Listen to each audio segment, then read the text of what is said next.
Hey dreamers, Bryce here from Midnight Notion, singer, songwriter, musician, and a big fan of Metallica. I spent way too long analyzing every single song and their entire catalog so far, and I still have a couple of tiebreakers to break. So today, we're breaking the tie for third place. Cue the intro. So Ted, give it to me now! For the best Metallica song!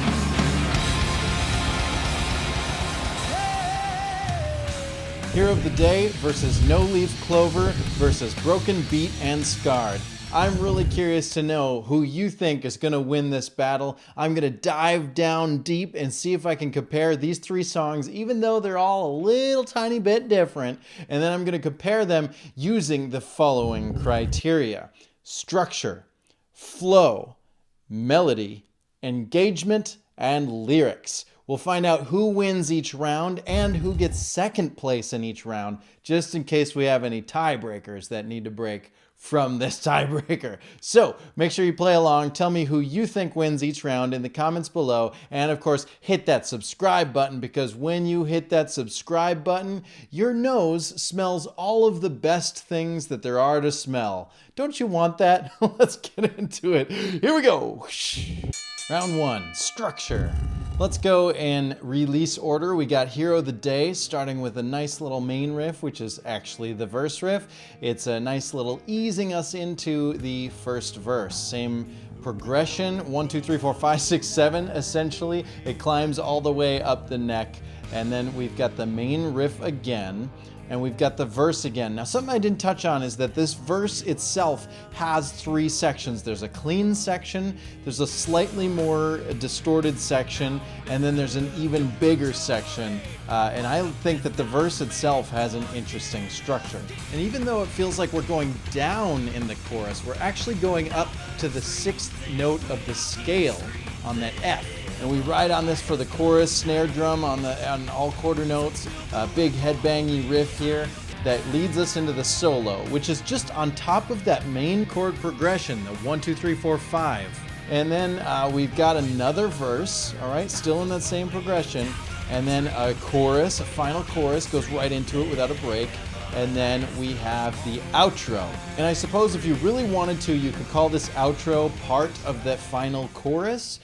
You could call it a build-up if you want to, but it is its own section because the chord progression changes slightly. But something really interesting about this song is that there's really only two chord progressions, the main one and the chorus. Now, I think it's really important to point out that not many songs, at least not in Metallica's catalog, not many choruses have the 6 as its root note. Most choruses are going to use the root note of the chord, the 1, as its root note. They're going to be centered around that low E or low E flat, wherever their tuning is. So having a song that uses the 6 for the chorus is pretty unique, and I think that's worth celebrating. No matter how you look at this, this song is verse, verse, chorus, verse, chorus, right? It is a very simple structure. Two chord progressions, or two different sections, really, and each one just builds upon itself, and then the song is over real quick. Is simplicity bad? I don't necessarily believe so, because this is ultimately unique in their catalog. When every other song follows verse, chorus, bridge, chorus, this one kind of does, but it's two verses and a chorus, and then a verse, a chorus. But I don't know, it's just, it seems a little bit different. Let's take a look at No Leaf Clover now. We start with the hook of the song. I struggled whether I wanted to call this the breakdown or the intro, but the reason why I'm calling it the hook is because I believe the intro is this clean part here, which actually ends up being the chorus riff, but we're calling it an intro because there's no singing over it. And then there's the main riff, all right? And these are two separate pieces because the intro is clean, the main riff is heavy, and this leads us right into the verse. Now, the verse goes straight into a second verse, and I think you could argue that this is just one verse, but the real reason I put two verses here, I'll explain soon. The verse goes right into a chorus, which comes down into almost nothing and builds up, and it gets heavier, and then it ends with the chorus. There's no bridging section in between, but this verse is half as long as the previous verses. So that's why I feel like the first verse is actually two verses and this one is only one. You could call it just 2 verses and one is half as long, whatever you like. But then we go into another chorus, and then we have a solo section. We've got the hook, but this time full band. It's not just the orchestra this time. We got everybody rocking to it. And then a final chorus that's big and huge and fun. And then we got It Comes to Be, It Comes to Be, right? We got a little bit different outro to this last chorus. And then we have the hook one final time before the song is concluded. So it's an interesting structure. We have a hook that comes back multiple times throughout the song, dun, dun, dun, dun, that really cool orchestral bit. It's nice to hear it as just the orchestra, nice to hear it as a full band with some jamming, with some leads over it, and then we finish it off at the end. It's a nice little bookended riff there. We don't have much to this song either. Verse, verse, chorus, verse, chorus, chorus. I guess you could call this a bridge section and a chorus. So similar structure to all of their other songs, but is it really though? Because again, we break the structure. It's not just verse, chorus, bridge, chorus. It is slightly different. I appreciate that. We are out of the norm. This load reload era is really challenging what we think of when we think of a Metallica song, and I really, really appreciate that. I know the song isn't from Load or Reload, but it's around the same time period, so whatever. Let's take a look at Broken Beat and Scarred. We've got an intro, which starts on an odd beat. It's not on the downbeat. If you want to figure out the timing of it, you can go back to my review of this song. But ultimately, this builds into the main riff. We've got the verse, which is super, gives us a lot of opportunities to sing along. Pay attention. And then we've got the main riff slightly before the chorus with a lot faster. We got some double kick. We got some snares on the quarter notes. Really cool groove here. Then we've got that main riff again with those little off. We got those extra measures with the tag on the end of it. And then we've got a verse again. Similar structure, main riff going into the chorus, and then we've got a little breakdown, right? I'm gonna call this a breakdown because I don't know. You could call it a bridge if you want to, but this is all up to interpretation. My interpretation is that this is a breakdown. We speed it up to a solo. We've got a bridge section, which I think is different from the breakdown. This gets us from the solo to the next section, which I'm actually gonna call outro. Even though it's not the outro of the song, I'm going to call it outro because it comes back as the outro. It's kind of like giving us the outro before we're actually there. It's kind of a tease. You could call the outro this like I don't know if you want to call this the post-bridge or the pre-final chorus, but I'm going to call it the outro for now. Goes into the last chorus. And then again, we have that outro section. It's different in that the drums are emphasizing different pieces and that the guitars are all playing in unison and they're singing over it, but it's a similar riff, a similar structure. And we have a couple of hits, and that leads us into our final notes. Ultimately, this song is verse, chorus, bridge, chorus. So this is, of the three, clearly the most standard of structures. This is a difficult decision because both No Leaf Clover and Broken Beat and Scarred have odd time signatures. And even Broken Beat and Scarred has a weird offbeat intro that's hard to find where the downbeat is until we get to the main riff. They kind of tease you and they don't let you get your relief until we're into that main riff. So it's an interesting way to start a song. But ultimately, all of these fall into, lyrically, a pretty similar structure. So how do we really define where the cool structure is? I'm looking for something that is a little bit more unique. So for second place, I'm going to give it to No Leaf Clover because it, again, has that beautiful orchestra intro that's actually the hook. It comes back in the middle and it finalizes the song. I love bookends and I love references. They've set patterns. It's familiar. It feels conclusive. We also have those odd time signature changes, and we have a beautiful drop into a clean part for the beginning of the chorus, and then a heavy part, but slightly heavier for the second half, and then the final chorus is big. It's a very cool structure. Second place, No Leaf Clover. And so in first place, I have a battle between my love for time signature changes and my love for unique chord progressions. And unfortunately, in this one, for the time signature changes, my love for chord progressions is going to take over. I love how Hero of the Day goes from 1 to 2 to 3 to 4 to 5 to 6 to 7. It goes all the way up. And then in the chorus, we're on the 2. Even though there's only a couple of different parts to the song, they navigate them really nicely. We build from very, very low to slightly bigger, to slightly bigger, to slightly bigger, and then we come back down. And we do that a couple of times, and it feels really nice every time. It's a cool structure, it's unique, and I love it. First place for this round, Hero of the Day. Round 2, Flow.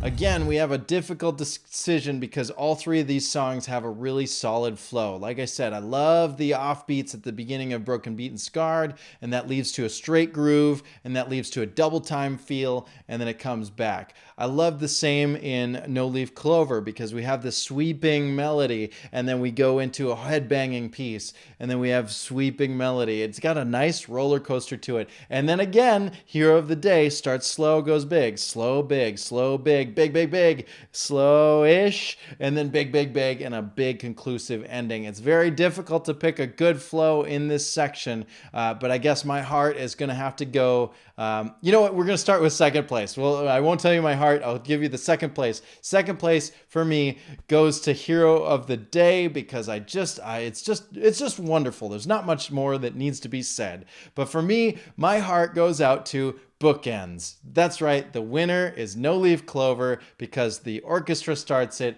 and the full band ends it, and it's just got such a cool groove all the way through, and it just makes me feel happy. It makes me feel alive, and I can see the light at the end of the tunnel. Maybe? No, I can't. I can just see a winner. Yeah! Round 3, Melody. Again, I have another difficult decision. That's why these are all tied for third place because they all have a really, really catchy melody. So I'm just going to tell you the second place first. For Melody in second place, No Leaf Clover. I just love Comes to Be, hey yeah, Comes to Be. When he goes up for the Comes to Be, it's really super catchy, but just the whole song just has that nice earworm to it. It gets stuck in my head. I love it, I love it, I love it.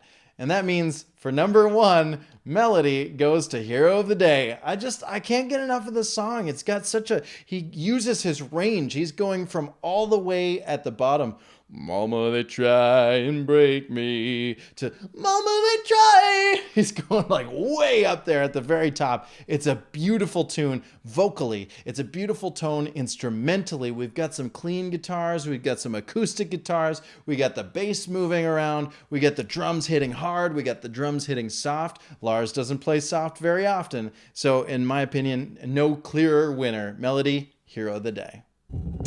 Round 4, Engagement.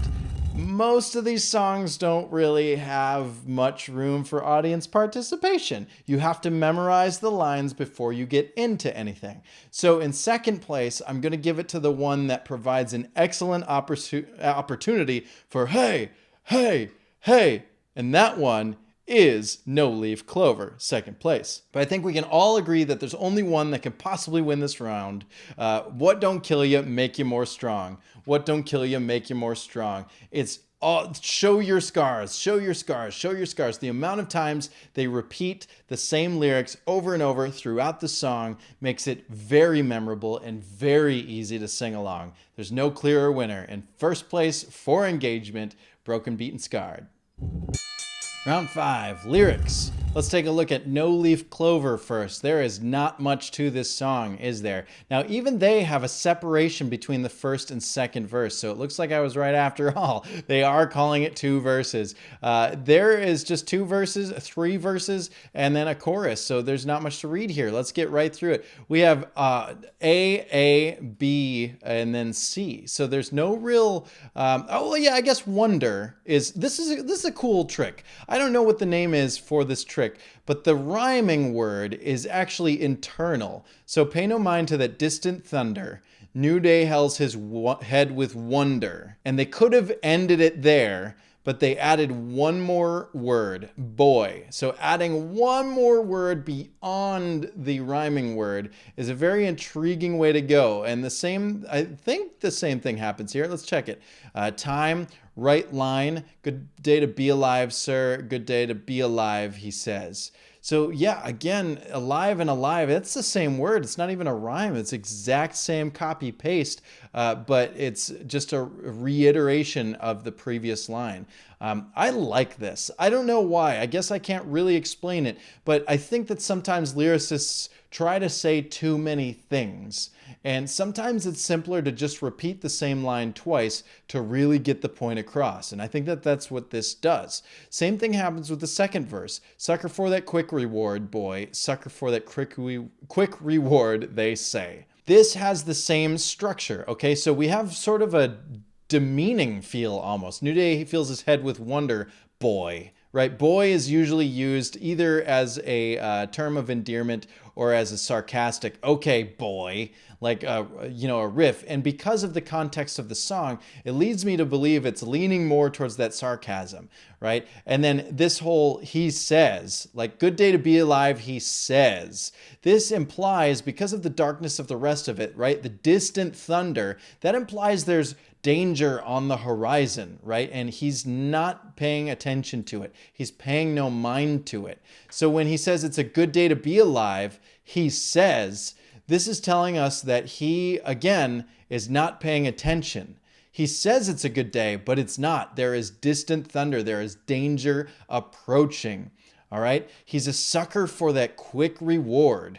Boy, we have a return of boy, and we have a return of they say. So we're actually compiling both of the first two verses in the finale of the second verse. He's a sucker for that quick reward, they say. They all know it. Everybody knows that this boy is filling, like going straight into the distant thunder, and he's not paying attention.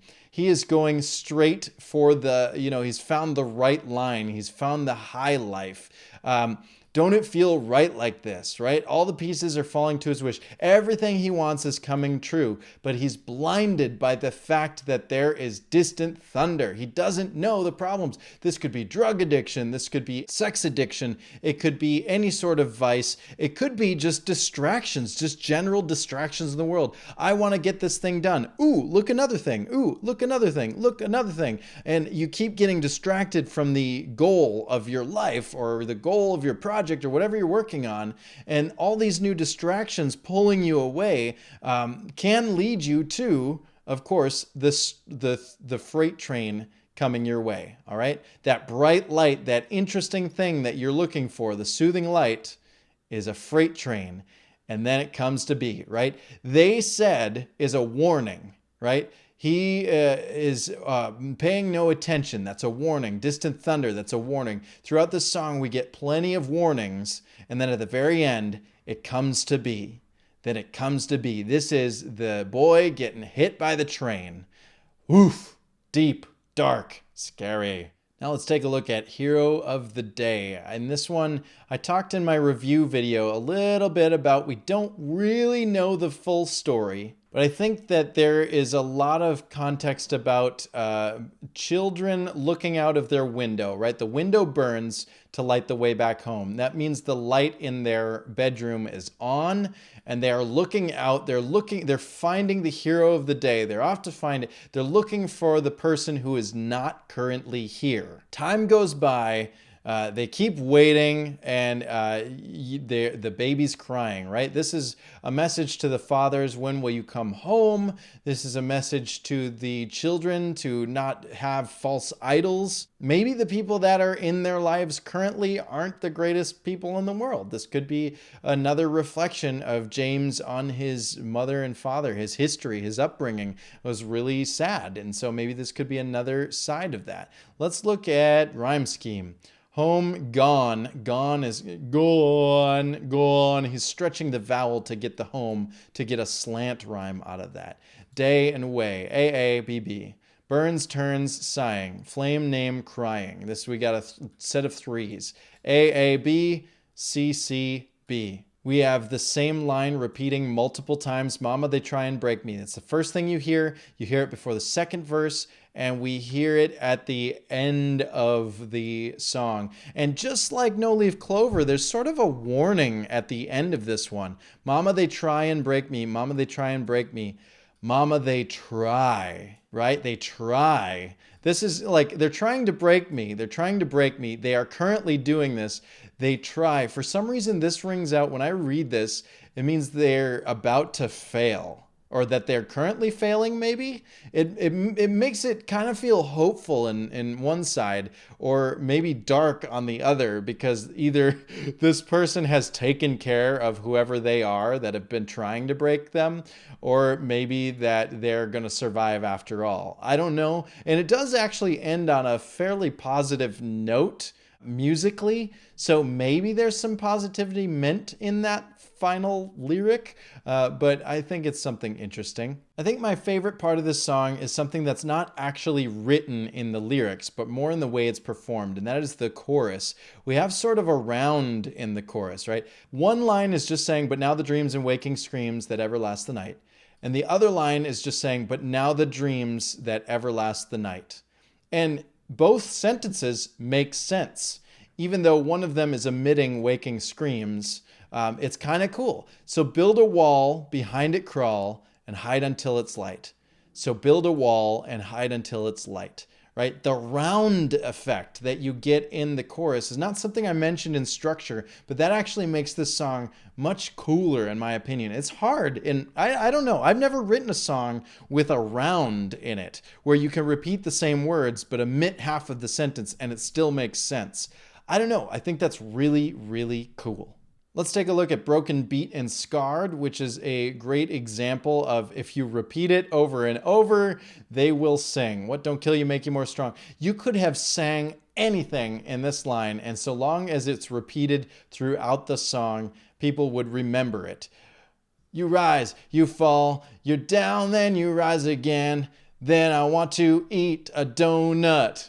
All right, maybe it's not super meaningful, maybe it's kind of silly, but people will learn to sing it if you repeat it multiple times throughout the song. But the thing that makes this even better is that it is a positive message. What don't kill you make you more strong. Grammatically correct? No. But does it mean something powerful? Does it unite people against oppression and adversity? Yes. This makes you feel like you can take on the world. All of the troubles that come after you, this is a reminder that you can keep growing and learning with every day. And I believe wholeheartedly with all of my being that we should all continue to be better people, not just in the way we are and the way that we treat people, but in the words we use and the way that we interact with others. This song is an anthem of just rising above the problems. There's not much to this song because most of the lyrics are the repetition of what don't kill ya and show your scars. They use repetition both as a crutch. You have less lyrics to write for that reason, but also as to emphasize the point more, just harder. What I really like about this song is the structure of the verses is the dawn, the death, the fight to the final breath. Then they repeat that again, and then they cut it down to just single words: dawn, death, final breath. Right? Same thing with the first verse. You rise, you fall, you're down, then you rise again. Rise, fall, down, rise again. All right? So they've taken 3 lines and they've turned it into 4 lines by using the main subject of each line and then the final 2 words of the line, rise again and final breath. So that's a really cool thing. The only thing about this song that brings it down for me, and we've talked about this plenty of times on my channel, is the use of the R word. That doesn't need to be in the song. You could put literally anything else here. Let me see here. They scratch me, they scrape me, they twist and shake me. I don't know. It's not perfect, but there are so many other words in the English language. There's no reason for this word. So again, we don't need to get into it on this channel. I just encourage you to think about the words that you use. Rise up, and what don't kill you make you more strong. There are plenty of words in the English language, and I'm sure you can come up with something better that illustrates the same point. That said, even though I like the positivity and the message that it brings, it is a very straightforward song and it's really hard to get wrong, right? You can't really miss the meaning in this song. It's right up front. And so for that reason alone, Broken Beat and Scarred gets third place in this round.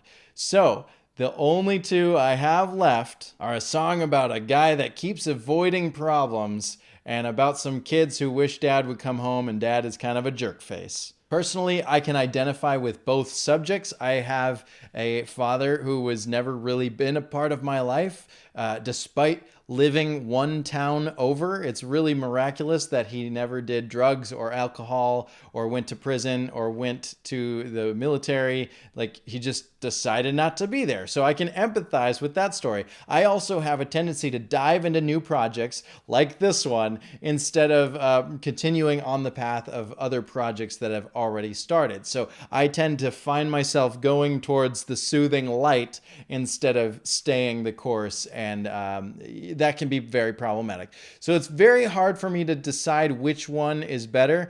At the end of the day, I think I'm going to go with the one that is less mysterious. One of them, I think, has a little hint of, do I really know what's going on here? Is this really spelled out? I don't really know. So the winner for this round, No Leaf Clover. Second place, Hero of the Day. And so we have a tie in the tiebreaker round. 2 points to 2 points to 1 point. How do we break that tie? I told you, we check how many second place wins they have. And just by second place wins alone, the winner of this round is No Leaf Clover, followed by Hero of the Day, followed by Broken Beat and Scarred. So the official third place slot goes to No Leaf Clover, and so on and so forth. They go third, fourth, fifth, and that is the score that I got. Now tell me in the comments below, what score did you get? What song won in your opinion? What song won each round? I want this to be a discussion. Don't just tell me, oh, I think this one should win. You gotta actually analyze it, man. This isn't an emotion channel. This is an analysis channel. So try it out. Do the math, make a spreadsheet, put it down below. Maybe you'll understand, like someone just did yesterday, how much work goes into each and every one of these videos. Then make sure you hit that subscribe button, because tomorrow is the final tiebreaker. We're gonna find out which song gets first place. Is it Halo on Fire or One? You tell me. And then I'll see you tomorrow. And don't forget, you're awesome.